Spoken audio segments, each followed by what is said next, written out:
Arrêtez de parler en mal des autres et des situations, car en fait de compte, quand vous parlez en mal des autres ou des situations, vous les faites rentrer à l'intérieur de vous. Vous faites rentrer cette énergie à l'intérieur de vous, et cette énergie, au lieu de vous élever, va vous plomber. Donc je sais que la plupart des gens me diront, mais de quoi on va pouvoir parler?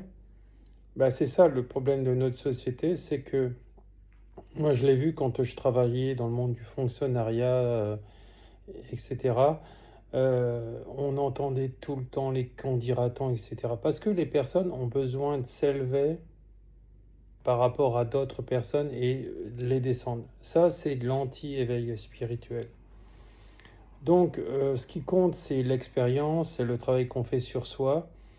Mais sachez que toutes ces énergies plombantes, notamment partager des mauvaises nouvelles, etc., regarder les actualités et même les partager sur les réseaux sociaux, c'est quelque chose qui va plomber les énergies de ceux qui vont regarder et de ceux qui vont le faire.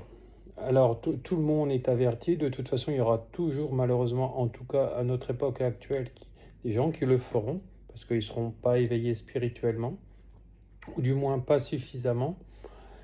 Donc voilà, donc quelles que soient les situations que vous avez vécues, par exemple avec vos ex, avec les amis qui vous ont trahi, etc., n'en parlez plus,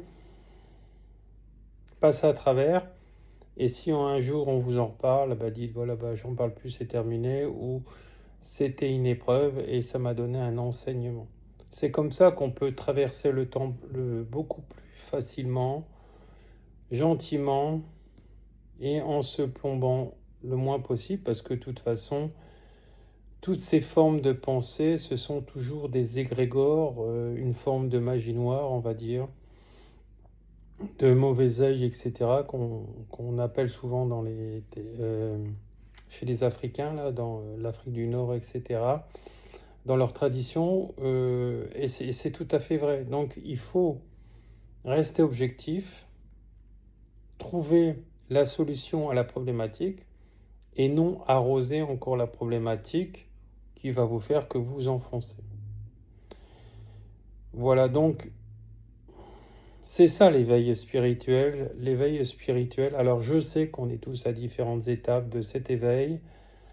Euh, Ça demande une compréhension en fait dans la conscience. Vous le voyez par exemple quand vous partagez ou que vous écoutez une actualité